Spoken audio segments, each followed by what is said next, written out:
But the last thing they checked was a medical kit, which I had in my pack. And they rooted through the tablets one by one and found these painkillers, ordinary painkillers, which you can get over the counter here in the UK, called cocodamol. And unbeknown to me, they were classed in Uzbekistan as an illegal narcotic. And so from that moment on, I was in their eyes an illegal drug smuggler. Episode 330, a 108-day journey across the Asian spine with Oli France. This episode of the Adventure Sports Podcast is sponsored by Action Heat. Action Heat makes the world's best heated clothing. Powered by rechargeable batteries, it's the perfect way to stay warm. Save 15% off your order when you go to action-heat.com/adventure. That's action-heat.com/adventure. You're listening to the Adventure Sports Podcast, brought to you by 180 Tech. We talk with adventurers from around the globe to bring you the inspiration and motivation you need to get started in the outdoors or to keep you moving if you're already there. Now here's your host, Kurt Linville. Hi friends, thank you again for listening to the Adventure Sports Podcast. The guest that I have for you today is a traveler, an adventurer, a writer, a public speaker, a photographer, a British adventurer. We're glad to have Oli France with us. Oli is here to talk about a lot of his adventures, but especially one where he traveled from Hong Kong to Istanbul solo. It took him 4 months. He went through 11 countries. He traveled over the spine of Asia. He climbed 14 mountains in winter. And the book is called The Trail of the Mountain Folk. So, Oli, welcome to the program. Hi, Kurt. It's great to be here. Thank you so much for having me on the show. You bet. It's our pleasure. Man, it sounds like an amazing adventure. And it's not just about travel. It's about mountaineering in the wintertime as well. I'm excited to dive into those details. But before we do, we got to get the backstory a little bit. So, all right. Where are you in UK? So I'm based up in a town of Wigan in the north of the UK. Born and bred here, and it's a northern industrial town and quite away from the mountains, actually. So my childhood was mainly spent playing conventional sports, football and rugby. We had a very good rugby team. And then around about the age of 16, 17, I discovered climbing. And I've never really looked back since over the last decade. Wow. Well, you have a bachelor's degree in outdoor leadership as well. Were you planning for a career in adventure? Absolutely not. I mean, in my childhood, I really had no concept of the outdoor world whatsoever. It was completely alien to me. And as I mentioned, I first went climbing at around about the age of 16. And it was that trip, actually, which really just fostered an immediate love for the outdoors and the adventurous nature of it, the adrenaline you can get from it. And it was that one experience that led me to sign up to a 3-year university degree studying outdoor leadership. It was that impactful for me. Did you pursue a career outside of expeditions and adventure and then eventually come back to it? Tell us that story. Well, I went straight from college into university and studied my degree, and I was doing lots of bits of travel in between. I went and worked in America at a sports camp. I traveled around in Morocco and taught in Lebanon and volunteered in Uganda, and then went and worked in Australia for a year. And I came back, and as often happens with these travels, I didn't have so much money left, so I realised I needed to get a job, and just so happened to get a job selling kitchens, which is a little different to the great career I'm pursuing right now. Yeah, so I did that for 2 years, and don't get me wrong, a job like that has its perks. You get a steady wage and all those things, but the more I went into that career, I just had this urge inside me to get back to what I was really passionate about and to try and turn my life around and dedicate it back to adventure. And it was 2 years in, and I decided, without anything lined up whatsoever, to quit my job and embark on a big expedition. And it's this Asian trip, which is what I set out to complete. And I can go into a little more detail of what my objectives were for that. Well, we will. But before we do, let's get a little more information about what adventure is to you. So I see that on your website here, you've traveled over 50 countries. So you've done a lot of Yeah, traveling. To you, is yeah. adventure about traveling, or is it about climbing mountains, or what other adventure sports do you enjoy? Well, I do like to. I do like to say that adventure does not have to be overseas. It does not have to be far-fetched. And adventure can absolutely be found in your own backyard. And I'm a huge proponent of that. I make the conscious effort, even when I'm at home in my industrial town, to head out to the nearby fields and forests and at least go for a run, go for a trail run, go for a walk with my wife. Just get out there, because I think adventure is so accessible, and in some ways, adventure can be a scary word for people. They hear it and they think you need to be a seasoned expeditionist, you need to be a man of the mountains. But I wouldn't consider myself any of those things. So adventure for me is stepping beyond your own personal boundaries and breaking out of your comfort zone a little, trying something new. Mm. Maybe seeking out a little adrenaline rush from either an outdoor activity or just going exploring nature in some way. Well, cool. Ollie, let's dive into your trip. I would like to hear the All right. details of that. I don't know many people who have traveled in that part of the world.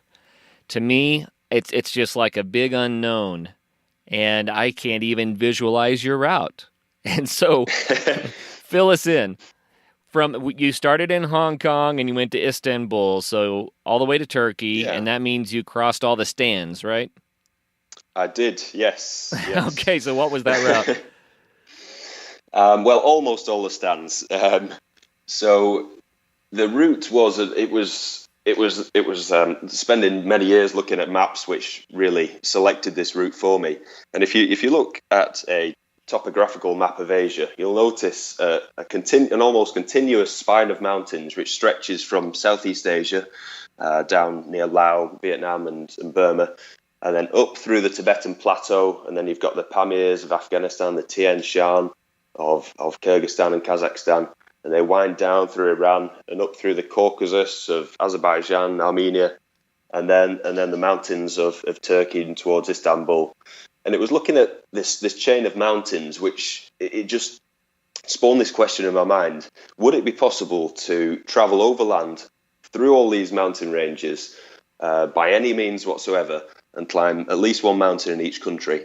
Mm. And so that was the kind of wild goal I set myself, and so yeah, I decided to start off in Hong Kong and moved quickly into Vietnam, which is the mountains there are jungle clad, absolutely beautiful, pristine, home to wonderful, colourful hill tribes who are really born and bred in the mountains, very tough, hardy folk, and that's where my journey began.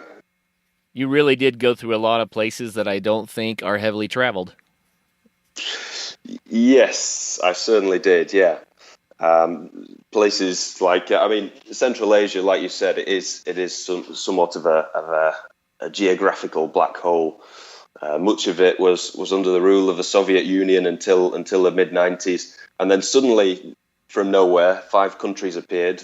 They them being Kazakhstan, Kyrgyzstan, Tajikistan, Uzbekistan, and Turkmenistan, which constitute Central Asia. And it was my intention to travel all the way through those 5 countries.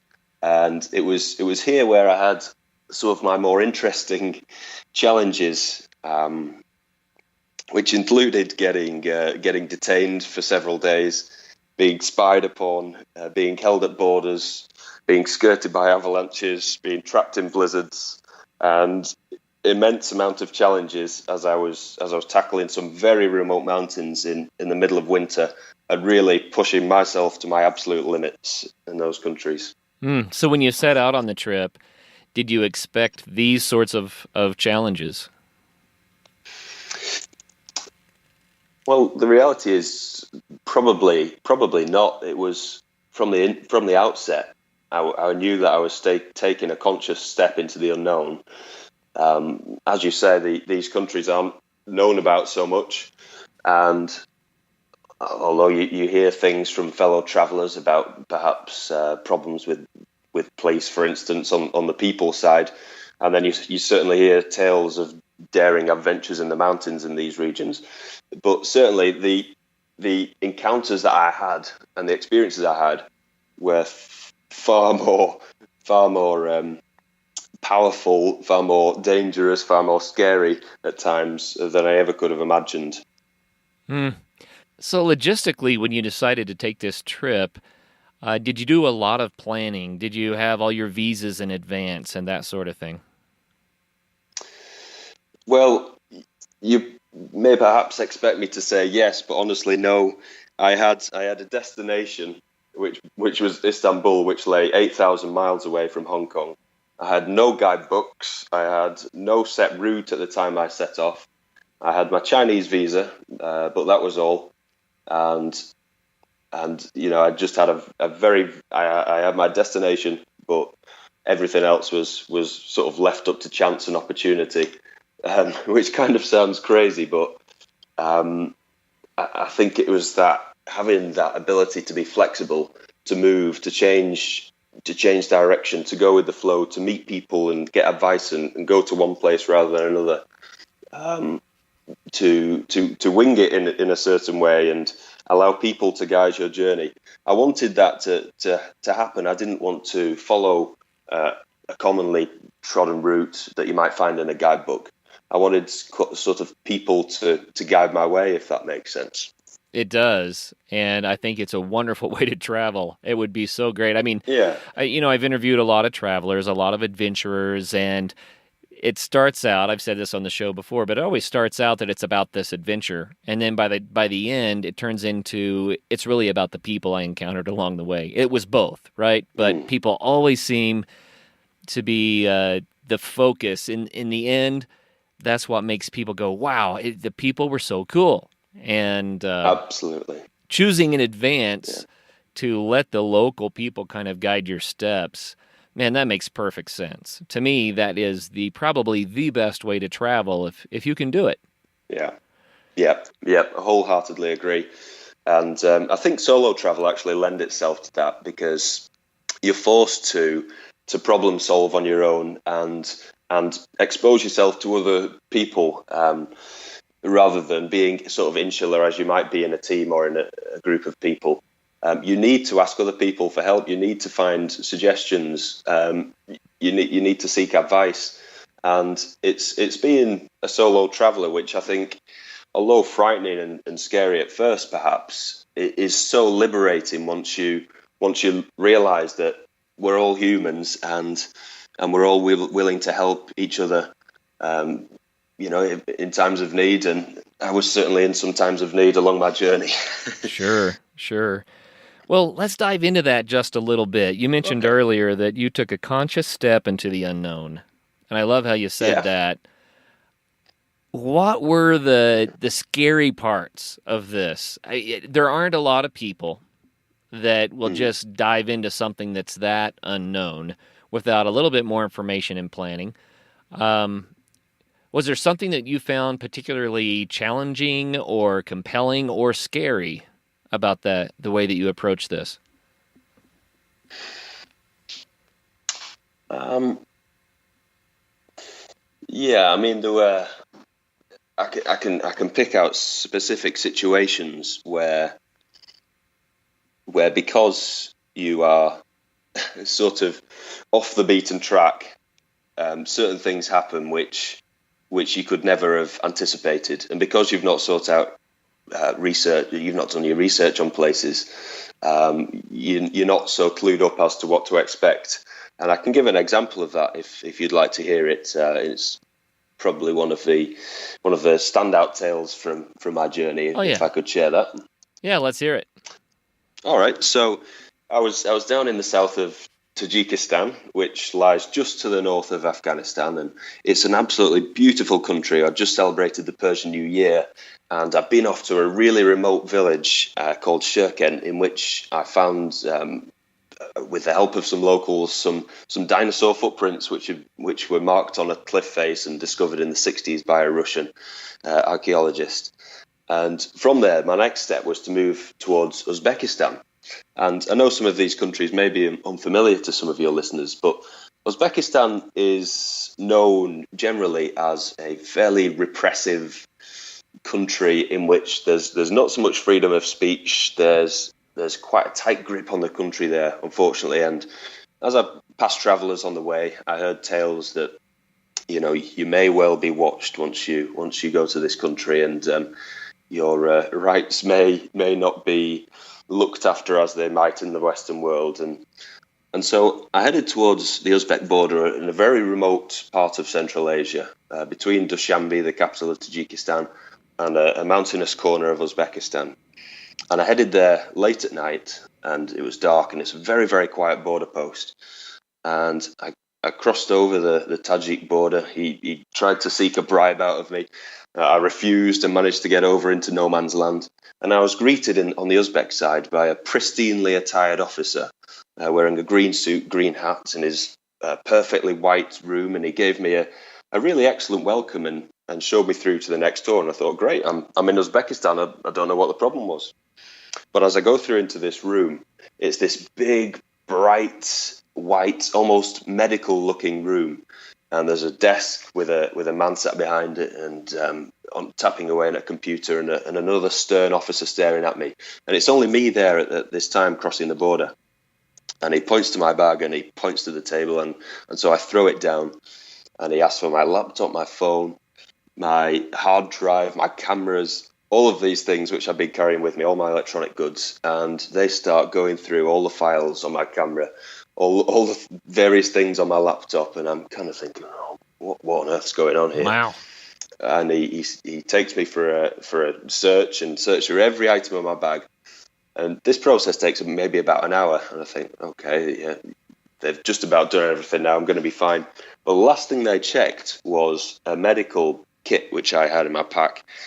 And they routed through the tablets one by one and found these painkillers, ordinary painkillers, which you can get over the counter here in the UK, called cocodamol. And unbeknown to me, they were classed in Uzbekistan as an illegal narcotic. Oh, and so from that moment on, I was in their eyes an illegal drug smuggler. And I was hauled up to an interrogation room. A 4-hour interrogation ensued. I was asked to sign all kinds of documents, all written in Russian. The English they had was very poor, so we had trouble communicating. And at the end of all this, it was about midnight, and they said, "Okay, you need to sign these papers." I'm kind of thinking, "There's no way I'm signing these papers. I've no idea what they said." I said, "No, I'm not going to sign them. I'm going to wait until the morning." They said, "Okay, we'll put you in this room overnight, which had basically only a bed in it." And I came up with a plan overnight. I thought, right, I'll ring the British Embassy in the morning. They'll save me. So I called them up. This is a Friday morning in late March, and I got an immediate answer phone message. "Hello, it's Good Friday, and we will be closed until next Tuesday. Our apologies for any inconvenience." And the Uzbeks snatched the phone out of my hands, and that was me all on my own again. And what ensued was 4 days detained in the town of Termez on the Afghan border. After which I was made to pay a hefty fine and allowed to go on my way. So that was some experience, yeah. What did you go through during those 4 days? Did you begin to think that you might be stuck there for good? Oh, absolutely. I mean, when they took me down to Termez on the border, they introduced me to an interpreter, and they were saying there's a very good chance you could go to prison here. I was absolutely terrified. I was due to get married in 4 months' time, and I was just thinking, I'm going to be stuck in this hellhole.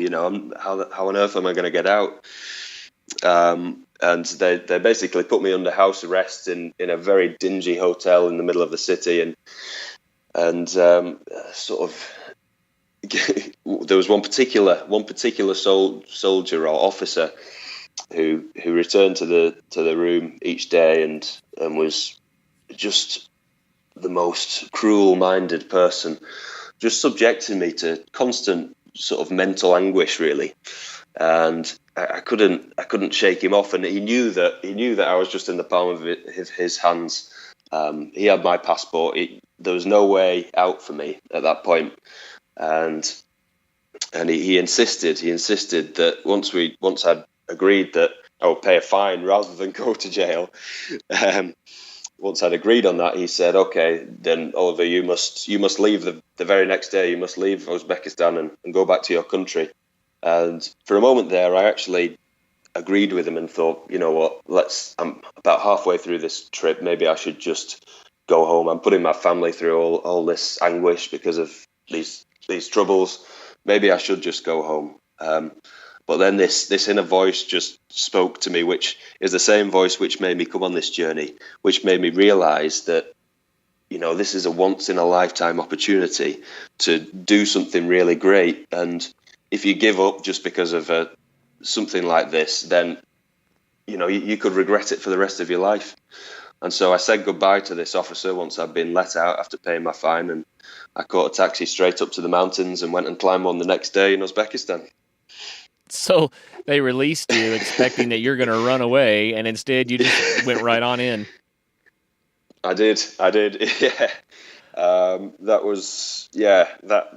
That story in particular has raised a few eyebrows, but and I was very much kind of stepping further into the unknown at that point, and maybe it was a moment of madness, I don't know, but ultimately looking back, I'm glad that I carried on with my journey rather than, you know, hitting the airport and flying home. So we have to hear how things turned out when you finally decided it was time to exit Uzbekistan. Well, what happened? I mean, after heading over to the mountains, it wasn't plain sailing at all. That very first night, I found a small cafe in this tiny mountainous village, and there's no Wi-Fi, no internet access. So, unfortunately, I was still cut off from my family. They still believed that I was being held, and, you know, they're worrying back in the UK. And at this point, knowing that I'm cut off, I'm thinking, this is just stupid. Why am I putting them through this? And I was sat up in the cafe, sort of wondering if I've made the wrong decision. And two policemen come in and they spot me instantly, and I just found it strange how they knew I was there. And they pulled me outside, checked through my passport and my papers, and just kind of looked me up and down, but then sent me on my way. And I met some local guys that night as well, and we drove up to a viewpoint over the town, and we were sort of listening to music, and I just thought, wow, this is brilliant. You know, I've met some local people who have been incredibly kind to me. But then, sure enough, about half an hour later, another police car rolls up and orders me back to my hotel at once. It was quite late at that point.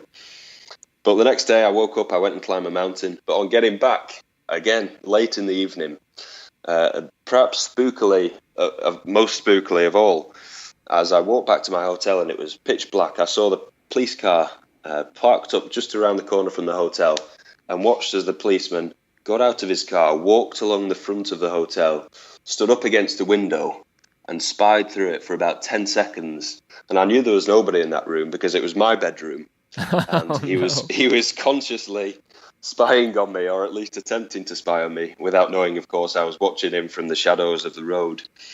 And so once he'd gone away, I dashed into my room, put a blanket over the window so that nobody could see through, and I got the hell out of there the next morning at about 5 a.m. I bet you slept really well that night. Oh, it's not my best night's sleep, no. No. So yeah, the next day it turned into a bit of a James Bond adventure. I was traveling from town to town across Uzbekistan. I covered about 400 miles, swapping taxis in every town to reach the city of Bukhara, and believe that I'd hopefully by now evaded the watchful eye of the state. At that point, my next planned move was to travel down into Turkmenistan, which actually has an even worse reputation than Uzbekistan. Oh no! Yeah, but perhaps by some miracle, my visa didn't come through for Turkmenistan, And I was basically, that option was taken out of my hands to travel south. And so I had no choice but to get out of Uzbekistan through the north and back into the relative peacefulness of Kazakhstan, fortunately without any more problems. Wow. Hey, we have a new sponsor on the Adventure Sports podcast. I'm excited about this one. I've been wondering for a long time when active technology was going to be incorporated with clothing to do cool things, and here's an example. This is Action Heat. Action Heat is a line of clothing that actually weaves heating elements into the clothes. It works similarly to how a car seat is heated, except that it runs off a little rechargeable battery pack. And this battery pack can last up to 12 hours on a charge. It can also recharge your cell phone or other devices, so it's multi-purpose. And they have all kinds of options here. Hats, they have jackets, they have shirts, they have socks, they have gloves, they even have undergarments like long johns. Man, they will keep you cozy from head to toe. I can see using this motorcycle riding up the lift at the ski area, watching a ball game. Anytime I need that little extra boost of heat, this stuff really fits the bill. So, Action Heat, you can get it at action-heat.com/adventure. Please do use the /adventure for two reasons. For one, that's how they know that you heard about them from us. For two, it saves you 15%. So how cool is that? Your holiday shopping is done. All you have to do is go to action-heat.com/adventure. While doing your holiday shopping this season, why don't you drop by our site at 180tac.com and pick up a camp stove for the adventurer on your list. The 180 Stove, 180 Flame, and Bearline Plus are all made right here in Colorado and sure to make your loved one a happy camper. It's a great excuse to treat yourself to something special as well. Visit us at www.180tack.com.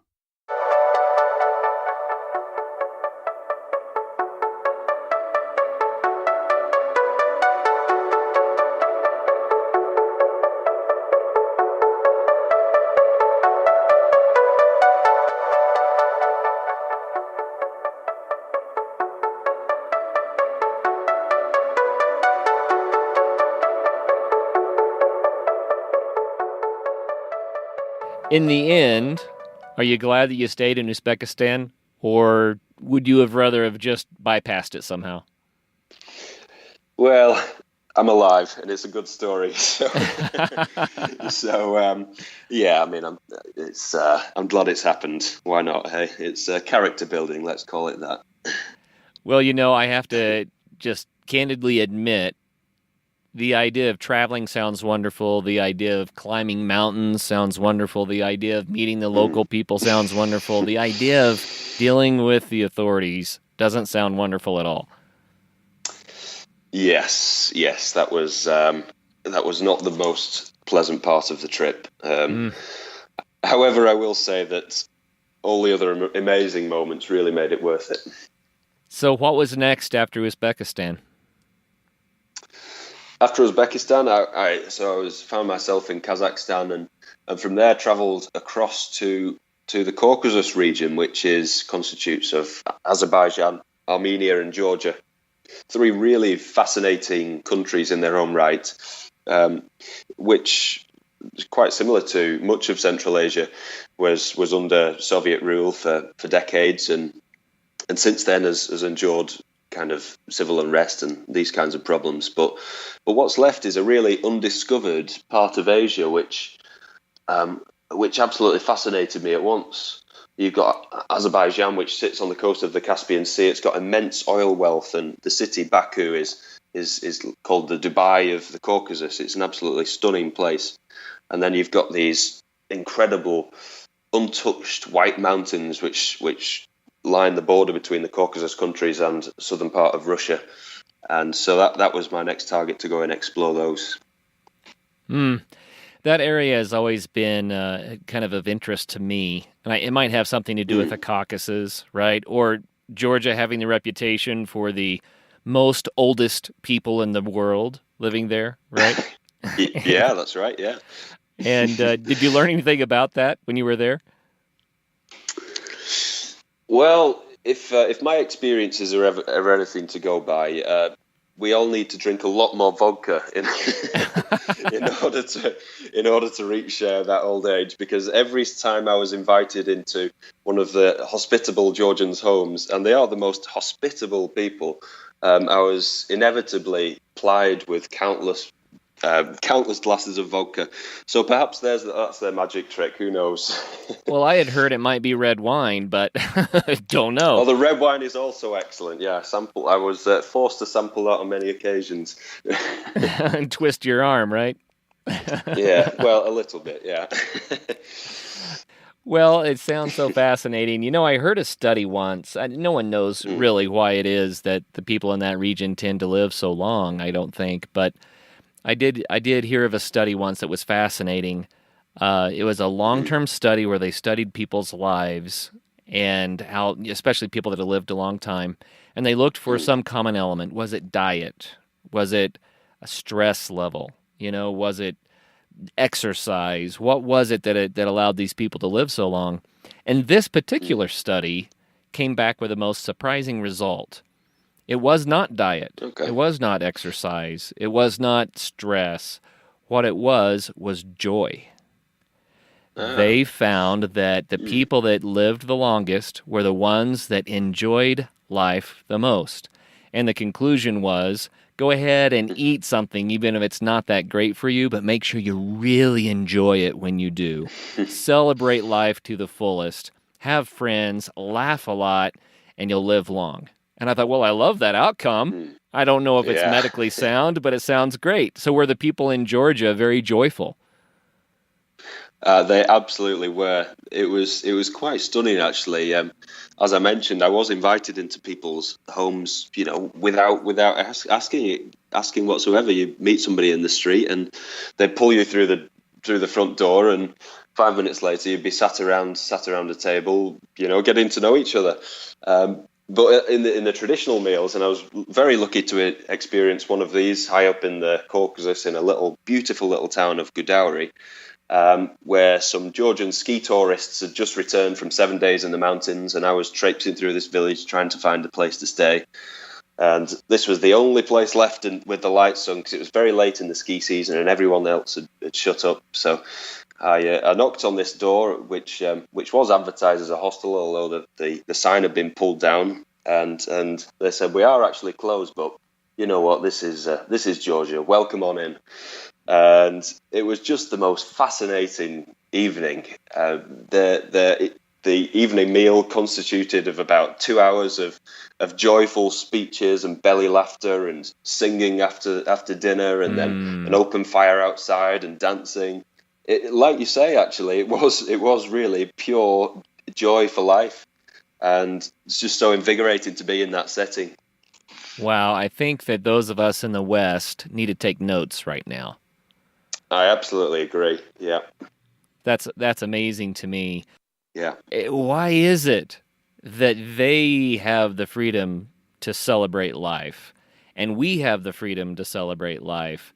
But it sounds like, at least my impression is, they're doing a better job of it. What do we need to do to be more like that?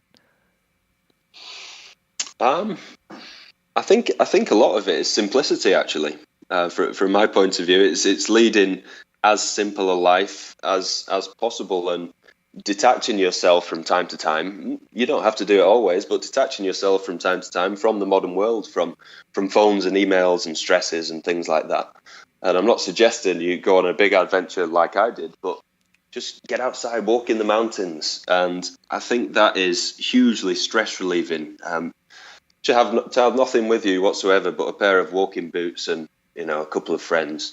I think it is simplicity which really brings about true happiness. Yeah, I think you're onto something there as well. Let's go back to the beginning of the trip. You mentioned earlier that you had the inner voice that told you to go. And I'd like to hear more about your motivations for doing the trip. What gave you the idea? You mentioned you saw the mountains, you know, that went through that part of Asia. But was that what planted the seed? And what was it that finally, in the end, made you step out the door and make it happen?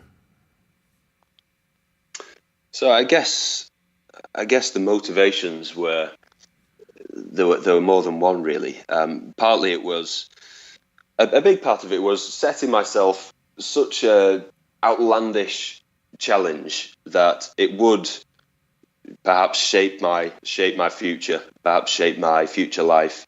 I knew that if I was to quit my job and go on a 1 week trip around Europe, it wouldn't quite be so life changing.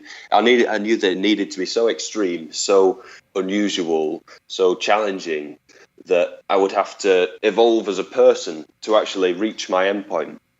And so as I added up this journey and looked at it in more detail, I just thought it's so perfect. It's so simple. Travel the length of Asia across the mountainous spine and get to the end, and yet it's so challenging. And once I'd settled on that, it was really there was no doubt in my mind that I was at least going to get to the start point, and everything else thereafter was really left to chance.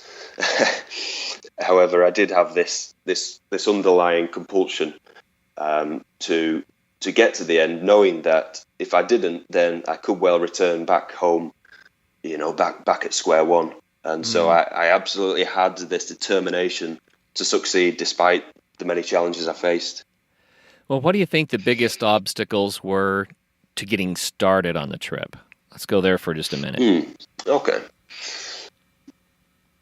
I think it was perhaps convincing, although it was a solo journey, it's convincing other people to have belief in you in some way, and that includes kind of friends and family who I told them this plan, and they kind of looked at me as though I was completely mad, probably justifiably, but it was accepting in my own mind as well that this was achievable.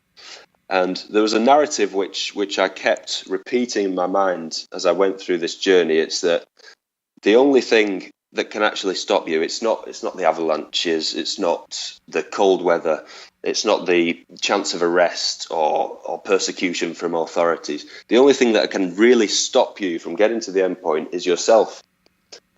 If you can force yourself to keep on overcoming these goals as you go along, then really success is in your own hands, and on a journey like this.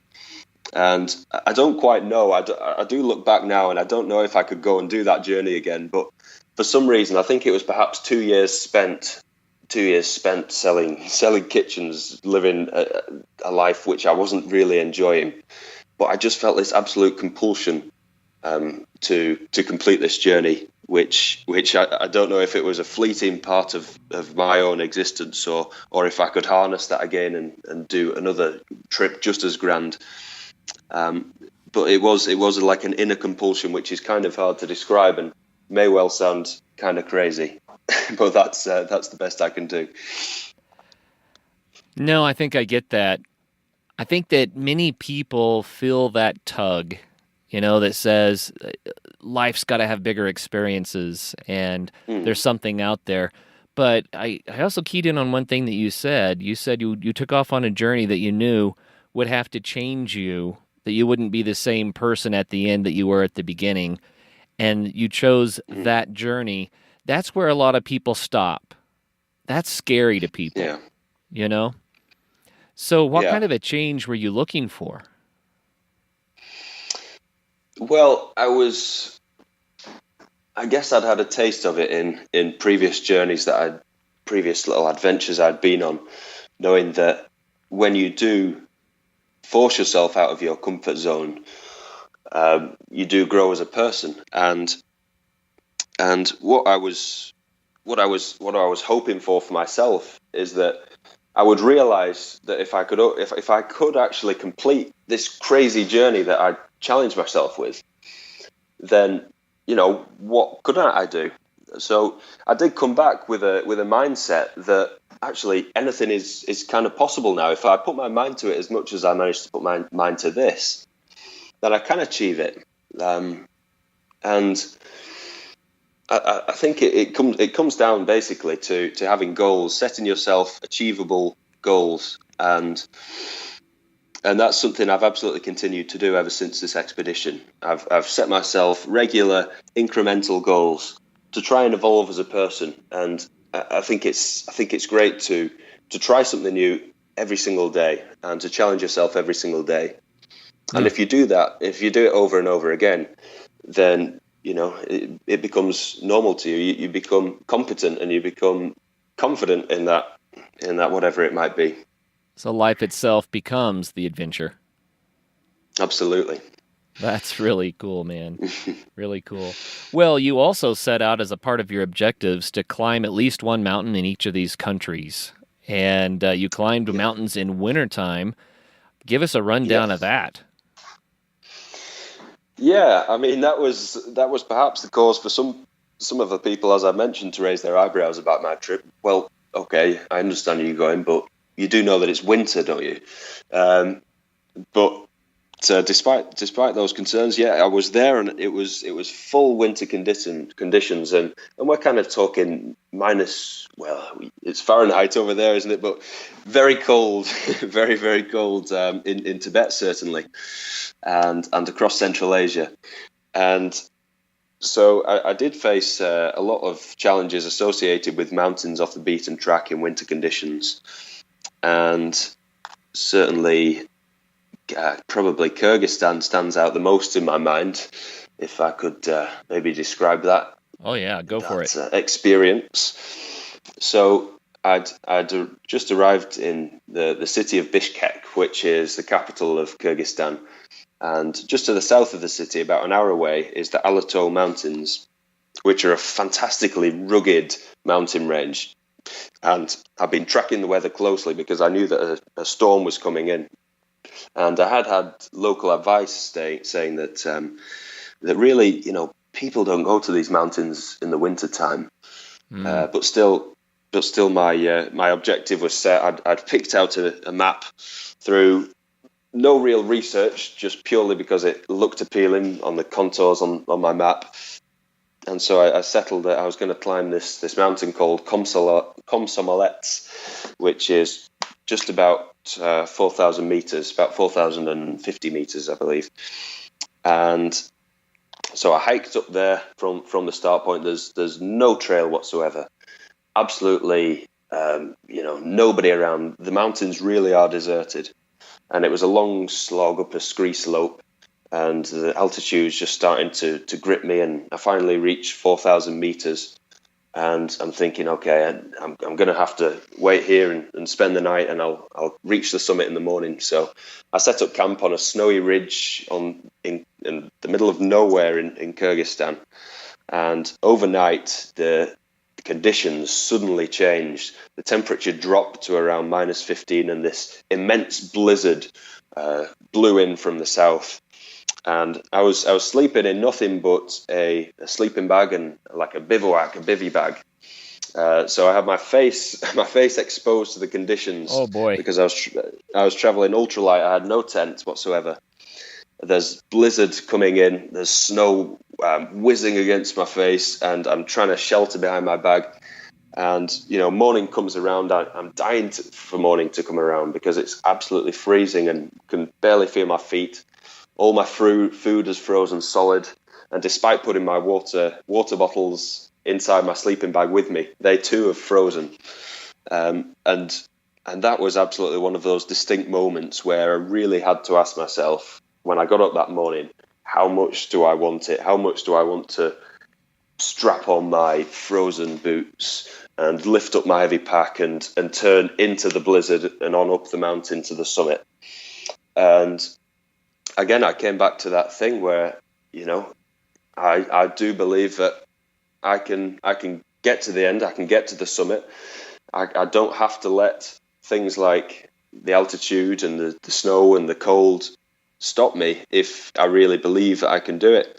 And so I did do exactly that. I maybe did star jumps for about 20 minutes to warm my feet back up, and then I raced up to the summit and swiftly back down. And that was absolutely one of the most memorable mountains. And I remember actually I got to the bottom and I thought, I got back to the trailhead where there's a couple of buildings, but no real people. And I kind of thought that was the end of my challenge, and then reminded myself that actually the capital city where I come from was 40 miles away, and I had no way of getting back.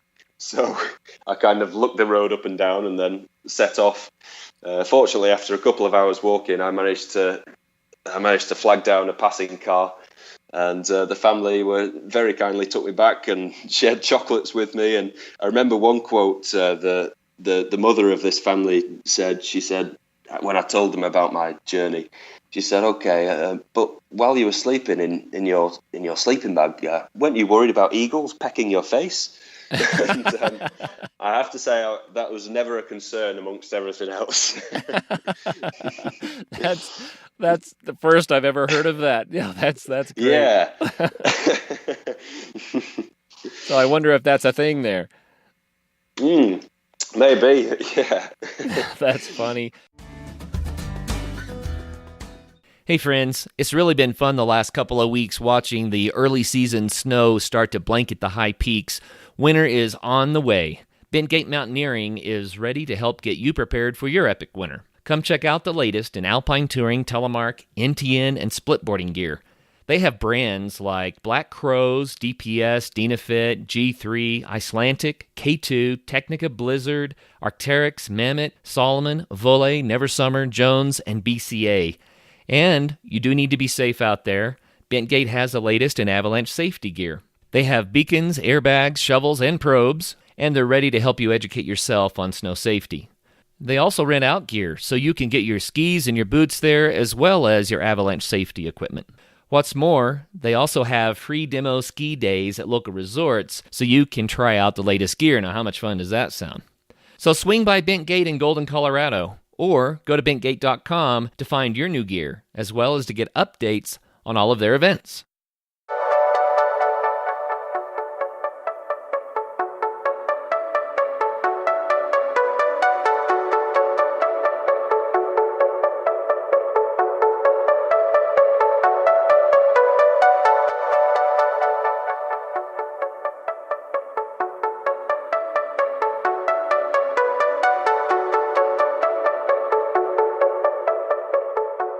Well, that's amazing. So you said neg 15, which in Fahrenheit is around 0, wind howling, snow plastering your face, miserable conditions. Did you worry about your safety? Did you start to say, this could be dangerous? It was kind of on the edge. It was really. I mean, by the time morning came around and I was to start moving, I could really hardly feel my feet. There was an immense burning pain in both of them. And despite wearing 2 pairs of socks and a good winter sleeping bag, I was quite concerned about my feet, especially. But it was I just, knowing that I was completely alone up there and knowing that I really had no chance of anybody coming to my help. I didn't even have signal on my phone. Was the kick up the backside to get out of the sleeping bag and start moving again, because only I could get myself out of that situation, which is again kind of crazy, but that was reason enough for me to keep moving. Well, and keep moving you have to in those situations. You don't really have another choice. Absolutely. Yeah, that's almost when your survival instinct kicks in. So I have to ask the question, because I know some listeners are sitting out there saying, "What? Why? Why would you do such a thing? Is it worth it?" There's got to be some motivation besides just testing yourself. Yeah, I think really what it comes down to, and I don't want to give the wrong idea about people's life's choices, but for me, I just felt that I was just fed up with the mundanity of an ordinary life, and and having tasted travel and adventure in the outdoors, I just craved that adrenaline so much. And I think part of that was kind of being fed up in my job, knowing that there's more to life than this. And perhaps I'd got a bit of a disregard for my own existence it sounds dramatic, but And perhaps that's what really compelled me to take such big risks along the way. It was not really enjoying the way that my life was turning out, and knowing that I needed this adrenaline kick, this adventure, this life-lifting experience. And again, that was one of the key driving points right throughout the expedition. Well, now you're done. You've done it. How did it change you? Well, it really has been a life-changing experience. Since then, I've not gone back to the 9 to 5 grind. I've become qualified as a British mountain leader, and I now work as an expedition leader, taking trips to various places around the world. I led a trip to Malawi in the summer, and I'm heading back to Africa in about a week, leading a tour to Rwanda, Burundi, and the Congo. And I've got around 6 or 7 expeditions lined up for next year. And so, I feel like that really, the way that things have turned out has justified in entirety deciding to go on that expedition and deciding to push myself so hard, because I am truly a changed person for it, and it really has changed my life. I can't envisage a time when I will go back to selling kitchens, that's for sure. I get it. I really do. My experiences doing really challenging mountaineering in the wintertime or winter camping or, extended backpacking trips, climbing 14ers, whatever it is, those challenges have become part of who I am. And I see myself now in light of those, and I think that's what happens when we go out and have these adventures, is we learn so much about ourselves, and it gives us courage, if nothing else, to reach for those goals that you talk about, to try to build a life that is meaningful in its own way for us. Isn't that what it's about? Yeah, absolutely agree. And as you say, it's just the small incremental goals. If you I hadn't tried climbing until I was 16, 17. You've got kids going climbing at the age of 6, 7 now, and so another message which perhaps I think is really important is that it really is never too late to make that change. If you're not happy with the way your life is going, always remember that the next day, tomorrow is the first day of the rest of your life. What's happened has happened, but it's never too late to make a positive change and go out and seek whatever you want in life. It really is never too late to do that. Word. I'm with you, man. That is so rich. Yeah. And, some people might say, isn't life hard enough without adding all that in? And I stop and say, no, you don't get it. It's all that being added in that makes life less difficult. 100%. I absolutely agree. Absolutely agree. Well, we have to talk about your book. So, man, we just got a couple of high points from your trip, but you've written a whole book about it. Again, the name of the book is The Trail of the Mountain Folk. And I guess for starters, how can people find your book? Let's make sure that people know where they can get it. So it's available on Amazon, but probably the best way to get a direct link is to head onto my website, which is oliverfrance.com, and from there you can hit a link straight to my book, and also read the blurb, the synopsis. And so the book covers the full journey with lots more stories crammed in right across the mountains, talking about my experiences and the way it's impacted me and the challenges I've faced, and also lots of the good times. The Trail of the Mountain Folk. And if you head to oliverfrance.com, that's where you'll find it. Well, do you have a favorite passage that you would share with us? Yeah, I've come up with something which I don't think we've touched on in this conversation. So, just to set it up, this is just as I was attempting to sneak my way into a Tibetan village in the middle of winter, when I knew that a festival was approaching, despite the watchful eye of the state. So, I'll take it away from here. 8 hours northwest of Chengdu lies the Tibetan frontier town of Zorich, which sits on a windswept plateau at 3,500 metres. I had entered a bleak and unforgiving landscape. A frozen gale whisked across the tablelands, pushing the temperature towards a twilight low of -20. Tibetan nomads braved the weather and wandered the deserted streets attired in thick yak wool tubas, traditional coats. I made straight for the bus ticket office, a hole in a ramshackle hut. Tashi Delek, hello. Langmusi, tomorrow. The young lady behind the desk looked shy and uncertain. She turned to her colleague and they spoke briefly. The lady translated a message on her phone, then showed me the screen. No bus tomorrow. I smiled at myself. I ought to have expected this. I tried again. Langmusi, tomorrow, bus. I pointed at a bus. I know, I tapped my head. Then I tapped my watch and held up 7 fingers to indicate the time of its departure. Tomorrow. Bashfully sinking into her coat and smiling at her colleague, the lady simply shook her head and pointed once again to the message on her screen. This was agonizing. I knew beyond doubt that there would be a bus tomorrow. Unwavering online timetables had assured me of that. I was angry. I'd travelled for 8 hours into another freezing ghost town, and I was being told that I could not continue. Moreover, I'd just 8 days to travel more than 3,000 miles across some of China's most sensitive regions before my visa expires and I'm collared by the local cops. I went to the shop to buy some food supplies before returning as dusk fell and seeing the ticket seller walking home from the station. Please, I held my hands together. Langmusi, tomorrow. The lady shrugged her shoulders, smiled timidly, and continued on her way. Then, in a lucky moment, I was approached by a local lady who, seeing me wandering the town with my rucksacks, asked if I needed a place to stay. I followed her to a very basic guest house, perhaps the only one in town, and she showed me into the tiniest bedroom I've ever seen. It was the exact width and of a narrow single bed within, and there was just enough room to open the door at the foot of the bed.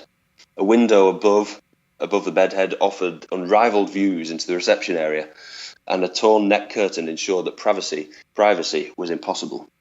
Yet at these temperatures, I wasn't for getting undressed. The guest house owner and her daughter beckoned me to join them for dinner. We shared rice and a hot vegetable stew, and I was encouraged to eat. Thoroughly stuffed, I turned beside the stove and watched a wintry storm blow in after nightfall. I rested with a hot cup of tea, ruminating over my next move, until the front door creaked open and a Tibetan nomad entered amid a flurry of snow. He brushed some snow from his shoulders, shivered a little, and blew into his hands. The nomad settled beside the stove, but did not lift his eyes. We each remained like so for half an hour or more, quiet and contemplative among the bitter harmony of winter's wind. Then the nomad raised his head and looked at me. I looked back and was surprised as he spoke in eloquent English. What brings you to the town of Zorich? I'm on my way to Langmusi, I said, but I'm having some difficulty. The ticket seller says there's no bus tomorrow. The nomad frowned. Of course, that's not the case. A bus leaves for Langmusi every morning at 7. So I believe. The nomad continued to frown. You know that there is a big festival tomorrow. It's Tibetan New Year, Losar. Hundreds of people will be going to the village of Langmusi to celebrate at the monasteries. I hope that you may see it. I nodded. Are you going to Langmusi too? No. I'm visiting home for the festive season. My village is not far from here. And where have you come from? The nomad paused and glanced at the stove. I work in New Delhi. New Delhi? It seemed a strange workplace for a Tibetan nomad.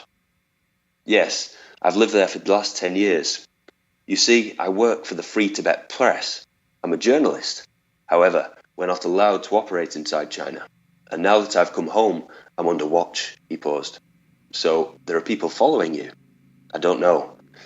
But when I return to China, I must hand over my passport and call the police once a week to report my whereabouts.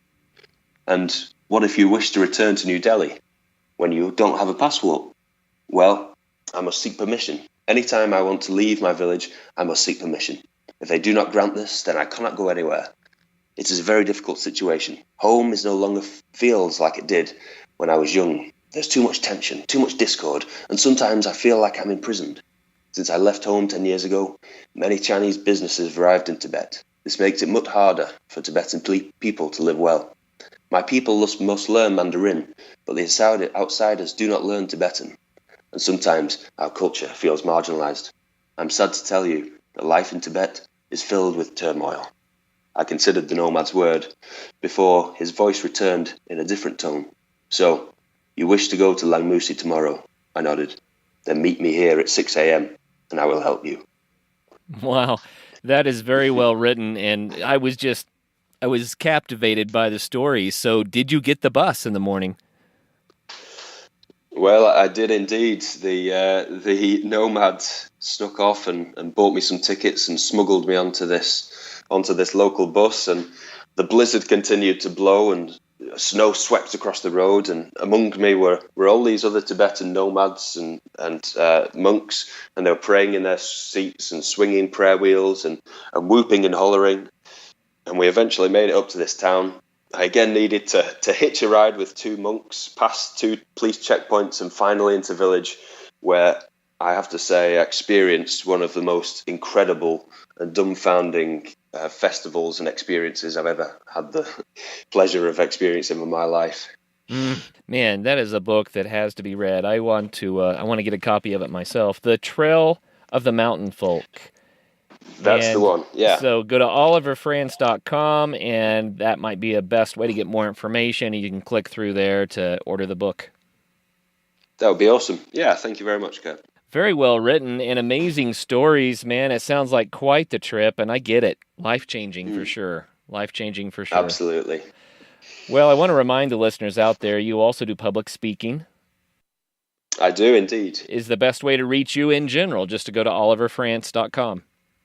It absolutely is. On there, I've got some various little travel stories. You can purchase my book. I've got some videos of my travels. In fact, a 6-minute video which covers this entire journey across Asia and is a really good taster of my trip. I've also got photography and links to how you can arrange any public speaking events. Absolutely, that's the place to go, oliverfrance.com.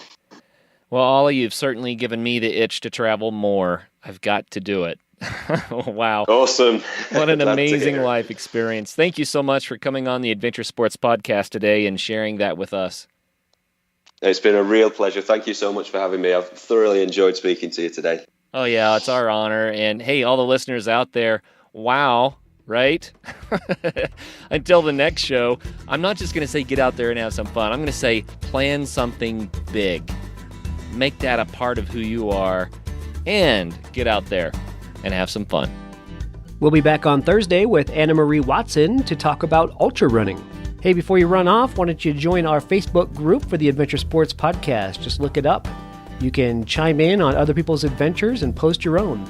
And consider helping to support the show by becoming a patron at patreon.com/adventuresportspodcast. There's a link at the top right-hand corner of our site as well. Now, until the next episode, get out and have some fun.